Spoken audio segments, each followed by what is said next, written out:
देना ना, तुम मत देना। तुम 15-20 लोग हो या हजारों लोग हैं, उसकी फिर एक बार ताली उठा लीजिए एकदम पूरा। देख लो, अरे देखो ना पीछे, अगल बगल देखो ना, देख लो तो तुम लोगों को समझ में आ जाएगा। और जिसके लिए कर रहे हो ये सब लोग, तो अपने बाप से पूछो, अपने माता से पूछो कि कहीं कोई स्कूल था, कहीं कोई स्कूल बन रहा था।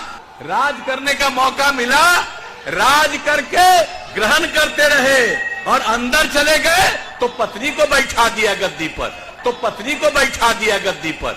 यही सब तो चल रहा था स्थिति कि जब से आप लोगों ने मौका दिया, हम लोगों ने काम करने की कोशिश की है और आप काम करने के लिए आगे मौका देना चाहते हैं, तो हम सब लोगों को उम्मीदवार इस निर्वाचन क्षेत्र से वीरेंद्र कुमार सिंह जी को, बेगूसराय निर्वाचन क्षेत्र से कुंदन कुमार जी को, बछवाड़ा विधानसभा निर्वाचन क्षेत्र से श्री सुरेंद्र मेहता को भारी मतों से विजयी बनाएं, ताकि फिर से मजबूती से काम करने का मौका मिले।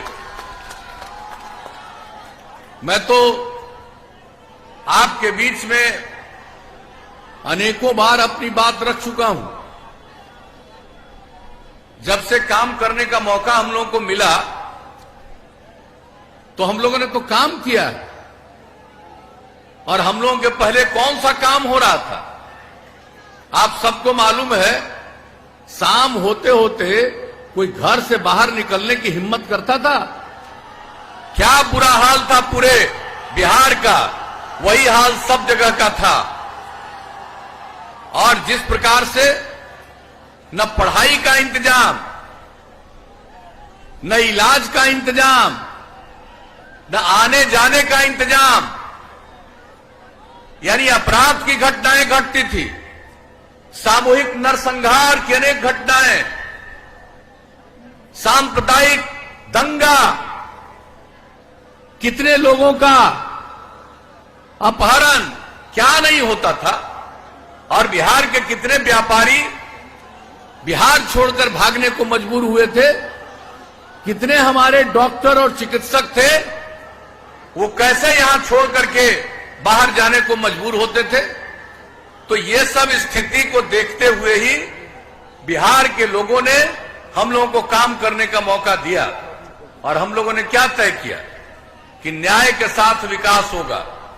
और न्याय के साथ विकास का मतलब समाज के हर इलाके का विकास और समाज के हर तबके का उत्थान। हम लोगों ने पूरे बिहार में कोई इलाका नहीं है जिसकी उपेक्षा की। और समाज का जो तबका उपेक्षित रहता था, उन सबों को मुख्य धारा से जोड़ने के लिए हम लोगों ने काम किया। जो समाज के कमजोर तबके के लोग थे, महिलाओं की क्या इज्जत थी, जनप्रतिनिधि के रूप में न के बराबर महिलाएं थी, पढ़ने की स्थिति उनकी नहीं होती थी। महादलित, दलित, अति पिछड़ा,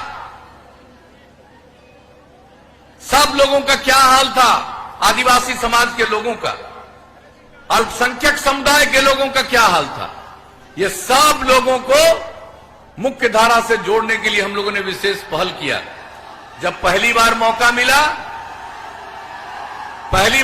मिला तो हम लोगों ने सबसे पहले पंचायती राज संस्थाओं में और नगर निकाय में महिलाओं के लिए 50% का आरक्षण दिया। अनुसूचित जाति को 16%, अनुसूचित जनजाति को 1% और अति पिछड़े वर्ग को कोई देखता नहीं था, उनके लिए 20% का आरक्षण हुआ। और आज कितनी बड़ी संख्या में अब जनप्रतिनिधि के रूप में महिलाएं हैं, अनुसूचित जाति जनजाति के लोग हैं, अति पिछड़े वर्ग के लोग हैं।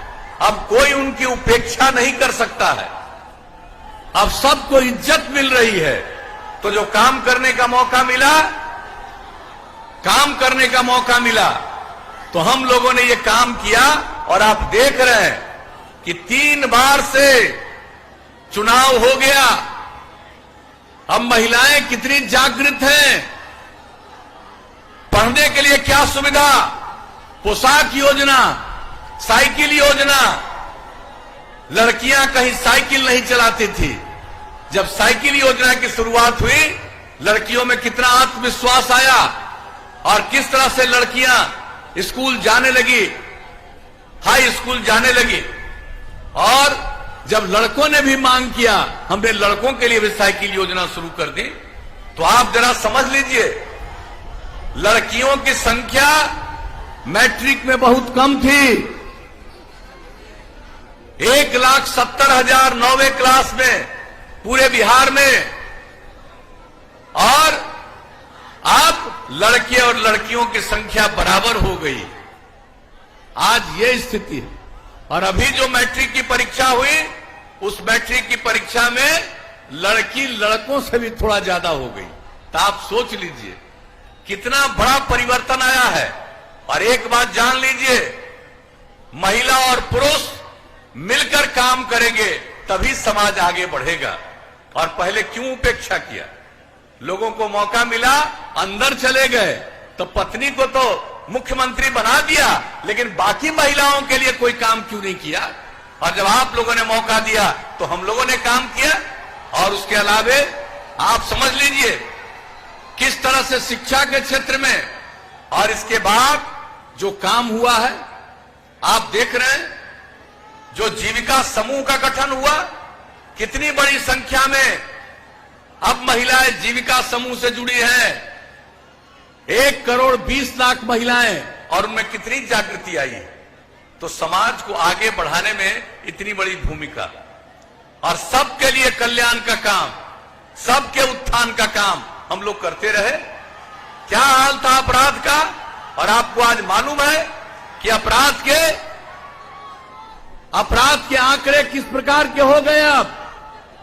अब आप जान लीजिए हर साल केंद्र सरकार के द्वारा अपराध के आंकड़े प्रकाशित होते हैं, और जो आंकड़े प्रकाशित सबसे हाल में हुए हैं उसके मुताबिक अब अपराध के मामले में यूं तो आप दावा नहीं कर सकते हैं कि सब गड़बड़ है। अब देख रहे हैं अभी बीच में कितना गड़बड़ है, यहां पर देख रहे हैं। जरा हाथ उठा के बताइए कि यहां पर किस तरह से आदमी का स्वभाव है, किसको कौन गड़बड़ करने के लिए प्रेरित करेगा, कौन 2 नंबरी काम करने के लिए प्रेरित करेगा।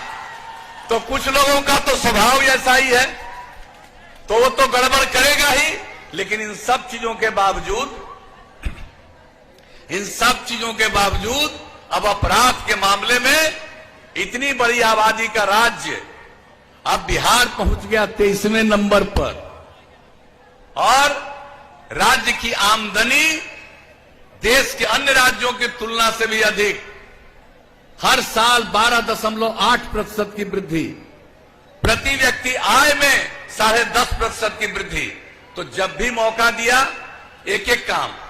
अब पहले क्या था जी, कोई गांव में स्कूल दिखता था, आज सब चीज के लिए जो काम किया गया, एक एक काम हम लोगों ने किया। इलाज कहां होता था, प्राथमिक स्वास्थ्य केंद्र में 1 महीने में उन लोगों के राजपाट में 39 लोग इलाज के लिए जाते थे 1 महीना में, यानी एक दिन में एक। क्या बुरा हाल था। और अब जब सब काम किया गया तो अब प्राथमिक स्वास्थ्य केंद्र में 1 महीने में औसतन पूरे बिहार में 10,000 मरीज इलाज के लिए जाते हैं। तो एक एक क्षेत्र में काम, शिक्षा के क्षेत्र में काम। और आपको मालूम है 5वें क्लास तक की पढ़ाई में भी स्कूलों से बहुत सारे बच्चे बच्चियां बाहर रह जाते थे, और हमने पता किया वो कौन है, तो पता चला कि या तो महादलित समुदाय के हैं या अल्पसंख्यक समुदाय के। उनको बाहर पढ़ाकर स्कूल तक पहुंचाने के लिए टोला सेवक, तालीमी मरकज स्वयंसेवक 30,000 लोगों को लगाया, जो अपने 60 साल की उम्र तक लगते रहेंगे, काम करते रहेंगे। और आज बच्चे बच्चियों की संख्या अब स्कूलों से बाहर रहने में न के बराबर हो गई। तो एक एक क्षेत्र में काम, विकास का काम। हम चाहते हैं सबको पढ़ाना, कुछ लोग बिना पढ़े काम करना चाहता है, तो नतीजा यही हम सबको कहेंगे। और जो बिहार का हाल था, नई पीढ़ी को ठीक ढंग से बता दीजिए। उसको क्या मालूम है कि 15 साल पहले शाम होते घर के बाहर कोई निकलने की हिम्मत नहीं करता था। आज जहां चाहे वहां जाता है। तो क्या परिवर्तन हुआ? कितनी सड़कें बनी, कितना पुल पुलिया का निर्माण हुआ। और आपको पता है, जो भी ये काम हुआ, अब यहां पर जिन लोगों को काम करने का मौका मिला, लोग क्यों नहीं कुछ सुधार किए? और जब आप जानते हैं केंद्र में आदरणीय नरेंद्र भाई मोदी जी की सरकार बनी और इन लोगों ने बिहार के हित में भी काम किया, बिहार के लिए विशेष योजनाएं भी चलाई। और आपको मालूम है कि अभी पिछले वर्ष ही आकर के कितनी चीजों का बेगूसराय के पास शिलान्यास वगैरह हुआ और उसका काम कितनी तेजी से चल रहा है। बरौनी रिफाइनरी का क्षमता वर्धन, बरौनी उर्वरक संयंत्र के पुनरुद्धार किया जा रहा है। हम लोग जब एमपी थे, इस इलाके के एमपी नहीं थे, हम बाढ़ के एमपी थे, लेकिन हम इस सवाल को संसद में उठाते रहते थे, बरौनी के इस सवाल को, बेगूसराय के इस सवाल को। लेकिन उस समय की सरकार ने तो सुना नहीं। और आप समझिए, जब अटल जी की सरकार हुई तो अटल जी की सरकार ने बरौनी रिफाइनरी के क्षमतावर्धन का काम शुरू किया। और जब दूसरी बार मोदी जी की सरकार आई तो इन्होंने उनके रिफाइनरी का भी काम और विस्तार कर दिया। और उसके अलावे आपके बरौनी उर्वरक संयंत्र का पुनरुद्धार कराया जा रहा है। अब सोचिए, एक एक काम जो कहां का पीछे रह गया। और पुल कितना बन रहा, कितना पुल बन रहा है। अब आप सोच लीजिए, एक एक काम किया जा रहा है। और हम लोगों को जो लगातार काम करने का मौका मिला है, हम लोगों ने जो लोगों की सेवा की है और जितना काम कर सकते थे करते हुए, अभी हम लोगों ने क्या तय किया कि हर जिले में इंजीनियरिंग कॉलेज, हर जिले में पैरामेडिकल संस्थान, हर जिले में पॉलिटेक्निक संस्थान, हर जिले में महिला आईटीआई, हर जिले में जीएनएम संस्थान और हर सब डिवीजन में एएनएम संस्थान, आईटीआई संस्थान। कितने बड़े पैमाने पर हम लोगों ने काम किया। और आपके बेगूसराय के लिए तो मेडिकल कॉलेज के भी निर्माण का, अब जमीन का कुछ विवाद चल रहा था, वो सब चीज खत्म हो गया। और पूरे तौर पर तो एक एक चीज के लिए आप जरा समझ लीजिए, पूरे बिहार के बारे में जरा सोच लीजिए कि कितना ज्यादा काम किया गया है। और लोगों को मौका मिला तो क्या करते थे? कहीं एक स्कूल बनाया था? अगर पढ़ना चाहते हो तो अपने बाप से पूछो, अपने माता से पूछो कि कहीं कोई स्कूल था, कहीं कोई स्कूल बन रहा था, कहीं कोई कॉलेज बना था। जरा पूछ लो। राज करने का मौका मिला, राज करके ग्रहण करते रहे और अंदर चले गए तो पत्नी को बैठा दिया गद्दी पर। यही सब तो चल रहा था स्थिति। और उसके बाद आज बता दो, कोई गड़बड़ करने वाला आदमी है? अगर कोई गड़बड़ करने वाला आदमी होगा, वो अंदर जाएगा, कोई नहीं लोगों के बीच में इस तरह से उल्टा पुल्टा काम कर सकेगा। तो एक एक तरह से हम लोगों ने काम करवाया। और जो आपको बता दिया कितना इंस्टीट्यूशन, और गरीब तबके के लोगों को आगे पढ़ाने के लिए हम लोगों ने स्टूडेंट क्रेडिट कार्ड योजना, 4 लाख रुपए की मदद कि इंटर के आगे पढ़ो, इसके लिए काम किया। उसके अलावे आप समझ लीजिए, जो आगे नहीं पढ़ सकता लेकिन काम की तलाश में घर के बाहर जाना है, उसके लिए हम लोगों ने किस प्रकार से उनके लिए मदद की। 2 साल तक 1-1 हजार रुपया का मदद, स्वयं सहायता भत्ता योजना।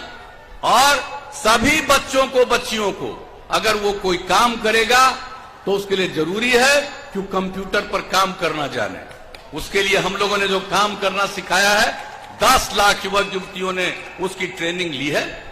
और आप समझ लीजिए कि उसके साथ साथ बातचीत करना सिखाते हैं हम लोग, संवाद कौशल, व्यवहार कौशल, क्या व्यवहार होना चाहिए। तो 10 लाख लोगों ने इसकी ट्रेनिंग ली और ये सब हम लोग काम करते रहे। महिलाओं को 35% का आरक्षण सरकारी सेवाओं में और पुलिस बल में। तो पहले कोई महिला पुलिस बल में दिखती थी, अब आज बिहार में कहीं भी जाइए सब जगह महिलाएं आपको पुलिस बल में दिखेंगी। और जितना महिलाएं पुलिस बल में बिहार में है शायद ही किसी दूसरे राज्य में। तो हर जगह महिलाओं के लिए काम आप समझ लीजिए, और उनको आरक्षण। अब सरकारी सेवाओं में ये काम करते हुए फिर हमने क्या कहा, हर घर बिजली पहुंचाएंगे। पहले बिजली कहां था, लालटेन का युग था, और हम लोगों ने हर घर बिजली पहुंचा दिया। अब लालटेन का जमाना खत्म हो गया, लालटेन की जरूरत खत्म हो गई, ये जमाना आ गया। आप देख लीजिए, और कितने लोग अब बिजली लगा चुके हैं, हर घर बिजली, उसके आगे भी बिजली, अब खेत के लिए भी बिजली। इस तरह का सारा काम चल रहा है। हर घर नल का जल। कोई कल्पना करता था आज 83% घरों में नल का जल पहुंच गया है। अभी कोरोना के चलते बीच में बाधा आई, अब वो काम तेजी से चल रहा है। और आप समझ लीजिए कि ये काम महीने 2 महीने के अंदर पूरा हर घर नल का जल, हर घर तक पक्की गली और नाली का निर्माण, हर जगह शौचालय का निर्माण पूरे देश में और पूरे बिहार में। और हम शुरू से कहते रहे कि अगर आप खुले में शौच से मुक्ति पाइएगा और पीने के लिए स्वच्छ पानी मिलेगा, तब आज जितनी बीमारी होती है 90% बीमारियों से छुटकारा मिलेगा। तो ये बिहार को हम लोग बनवा रहे हैं, और कहा नहीं किसी चीज को बनवाते रहे। मौका मिला, कुछ नहीं किया, लोग परिवार तक सीमित रहे, और हमारे लिए पूरा बिहार एक परिवार है, और हमारे लिए पूरे बिहार की सेवा करना ही हमारा धर्म है। तो ये सब काम करते रहे हैं, और आगे भी मौका दीजिएगा। तो केंद्र सरकार की तरफ से बहुत सारी योजनाएं और बहुत सारा मदद, और राज्य सरकार की तरफ से भी काम। और आगे जान लीजिए, अगर अगली बार मौका दे दिए तो अब तो हर घर तक हम बिजली पहुंचा दिए, लेकिन अब अगली बार इसके अलावे पूरे गांव में हम सोलर स्ट्रीट लाइट लगाएंगे। रात में घर का बिजली बंद कीजिएगा, पूरे गांव में रोशनी रहेगी। इतना ज्यादा सोलर स्ट्रीट लाइट लगाएंगे। एक एक काम इस तरह का करवाएंगे। सब काम का, साफ सफाई का, गांव का हो शहर का हो, एक एक काम। और एक बात जान लीजिए, अगली बार मौका मिलेगा तो हर खेत तक सिंचाई के लिए पानी पहुंचा देंगे, सिंचाई की व्यवस्था हम लोग करेंगे।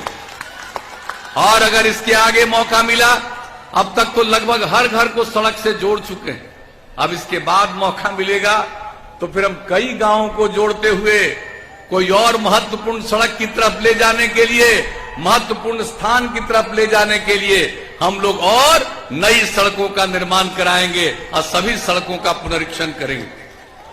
और इसके अलावे जितने शहर और बाजार हैं, सड़कों का चौड़ीकरण तो हम लोग कर ही रहे हैं, लेकिन उसके बाद सब जगह बाईपास बनवाएंगे। और अगर बाईपास की जमीन नहीं उपलब्ध होगी तो वहां पर ऊपर से और सड़क बना देंगे, फ्लाईओवर बनवा देंगे। एक एक काम इस तरह का हम लोग करने वाले हैं। और उसके अलावे स्वास्थ्य के मामले में जो मनुष्य हैं उसके लिए तो कर ही रहे हैं। अब आगे लोग पशुपालन करते हैं, उनको भी पशुओं के इलाज के लिए बहुत समस्या होती है। अब अगली बार मौका मिलेगा तो 8 से 10 ग्राम पंचायत में हम चिकित्सालय पशुओं का बना देंगे। और नई टेक्नोलॉजी जो आई है हर गांव तक उसको पहुंचाएंगे। अगर गांव में भी कोई जानवर बीमार हो गया, तुरंत उसके माध्यम से चिकित्सालय में खबर और तत्काल इलाज का प्रबंध, और उसके लिए जो दवा की जरूरत होगी उस दवा का इंतजाम भी राज्य सरकार की तरफ से कर दिया जाएगा। तो हर प्रकार से मनुष्यों के लिए। और आपको मालूम है, अभी हमारे संजय झा जी ने बताया, ये कोरोना का जो दौर चला है, ये दुनिया भर में दौर है, और आप जान रहे हैं अपने देश में इसको बहुत हद तक नियंत्रित किया गया, और अपने बिहार में सबसे ज्यादा नियंत्रित। आप जान लीजिए, इतना तेजी से ये ठीक हुआ है, 94% से ज्यादा। अब इसके अलावे यहां पर जो भी काम, जो भी दिया जाता है सहायता, जांच कितना करवा रहे हैं, 10 लाख की आबादी पर जो देश में औसत जितना जांच हो रहा है, उससे 4000 ज्यादा जांच बिहार में हो रहा है। आप समझ लीजिए, सबके बचाव के लिए इंतजाम, केंद्र का भी सहयोग है और राज्य सरकार भी अपने तरफ से कर रही है। अगर किसी तरह से कोई समस्या आती है, इन्होंने ठीक कहा, जब हम लोगों को काम करने का मौका मिला तो पोलियो से कितना बड़ा नुकसान, और देश भर के लोग चिंतित थे कि बिहार में नहीं हो रहा है, और जब हमको मौका मिला तो अंतर्राष्ट्रीय स्तर के लोगों ने हमको फोन किया, शपथ ग्रहण किए थे। अभी 7 दिन के अंदर विधानसभा में विधायकों का शपथ होना था। उस बीच में उन लोगों ने हमको फोन किया कि आपसे मिलना चाहते हैं, क्या आइए।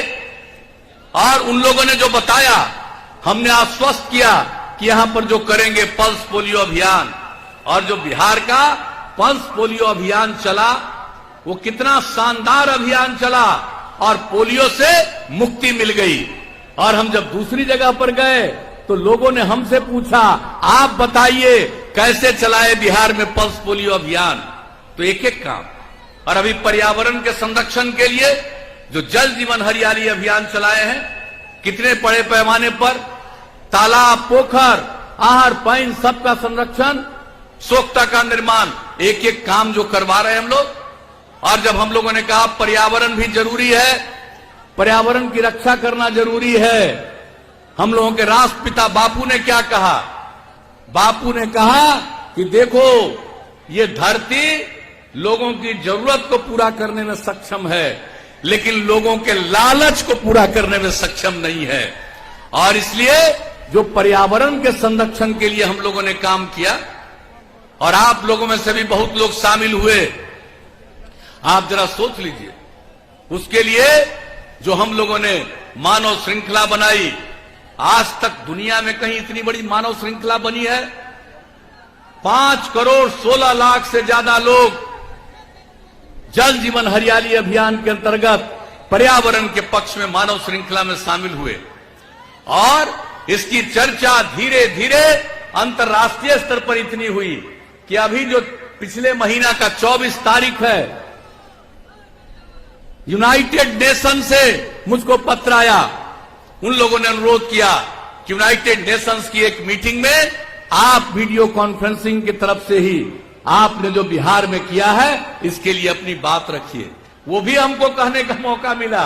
अब आप समझ लीजिए, बिहार में जो काम होता है, हमारे यहाँ चंद लोग हैं जिनकी मानसिकता गड़बड़ है, उल्टा पुल्टा धंधा में लगे रहते हैं। उन लोगों की बात छोड़ दीजिए, मुझको कोई चिंता नहीं। आजकल बहुत लोग मेरे खिलाफ बयान देता है, हम उसको धन्यवाद देते हैं, उसको हम बधाई देते हैं। खूब दो मेरे खिलाफ बयान, खूब दो, हमको उससे कोई मतलब नहीं, क्योंकि हम बयानबाजी में विश्वास नहीं करते हैं, हमको काम में विश्वास करते हैं, और आपकी सेवा करना ही हमारा धर्म है।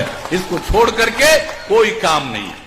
अगर आपको लगता है कि हम लोगों ने सबकी सेवा की है, तो हम तो यही अपील करने आए हैं कि इस बार फिर भारी बहुमत से विजयी बनाइए और फिर से एनडीए की सरकार बनाइए। यही हम अपील करेंगे आप सब लोगों से। तो अच्छा बताइए, आप यहां पर जो हम लोग मीटिंग कर रहे हैं, ये जो तिगड़ा क्षेत्र का जो हम लोगों के उम्मीदवार है वीरेंद्र जी, तो हम क्या उम्मीद करके जाएं? जिताइएगा इनको, हाथ उठा के बताइए। बहुत बहुत धन्यवाद। तब हाथ उठा करके बता रहे हैं कि जिताएंगे इनको, तीर छाप के बगल का बटन दबा करके। तो ना मत देना ना, तुम मत देना। तुम 15-20 लोग हो या हजारों लोग हैं, उसकी फिर एक बार ताली उठा लीजिए एकदम पूरा। देख लो, अरे देखो ना, पीछे अगल बगल देखो ना। अगल बगल देखो ना, देख लो तो तुम लोगों को समझ में आ जाएगा। और जिसके लिए कर रहे हो, ये सब लोग तुम लोगों का पूरा जवाब दे देंगे और उन लोगों का हाल ठीक ठाक कर देंगे, बुरा हाल कर देंगे, ये ध्यान दो। तब आप बताइए, आपने आश्वस्त किया तो क्या कहें? हम इनको जीत का माला पहना दें? पहना दें? आइए। और यहां पर हमारे बेगूसराय के उम्मीदवार कुंदन कुमार जी भी हैं और बछवाड़ा के उम्मीदवार सुरेंद्र मेहता जी भी है। आपकी इजाजत हो तो उनको भी हम जीत का माला पहना दे। हाथ उठा के बताइए।